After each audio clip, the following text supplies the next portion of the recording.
ప్రపంచంలో యాడ దొరకని సరుకు మన కాడ ఉండదన్నా. మన ఆంధ్రప్రదేశ్లో కాళహస్తిలోనే ఉండదు. సరుకు అంటే పుష్ప సినిమాలో ఎర్రసందనం అనుకుంటారా?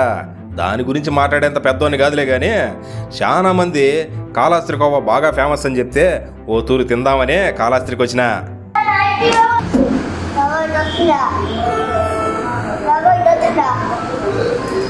మాకేం తెలుసు. ఈడ సిక్కే పాలకోవా, ఐస్ క్రీము, ఇంకా ఇదేందో బాసుంది అంట ముందర తెచ్చిపెట్టినాడు ఎంగిడైనా. సత్య ప్రమాణకంగా చెప్తాండా ఈ ఐస్ క్రీమ్ అన్ని చోట్ల సిక్కే మాదిరిగానే ఉండదు. అసలు దానికి వచ్చిన అదే నువ్వు మన కాళహస్తి పాలకోవా. పెద్దోళ్ళు ఊరికే చెప్తారనా, కోవా మాత్రం సూపర్ అన్నా. దీని టేస్ట్ అయితే మాత్రం వేరే లెవెల్. నువ్వు ఈ ఎంగిడైన బాసుంది గురించి కథలుగా చెప్పి తినమన్నాడు. సరే, ఆయన చెప్పింది ఎంత మాత్రం నిజమో చూద్దారని తిన్నా. నిజమే, నువ్వు ఈ బాసుంది ఓ తూరి తినాల్సిందే.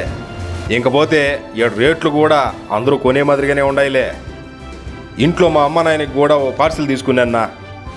ఏ మాటగా మాటనా ఈ పాలకోవా టేస్ట్ మాత్రం నీ అవ్వ తెగ్గేదేలే. ఒక లైక్, షేర్ చేసి కామెంట్ చేయను.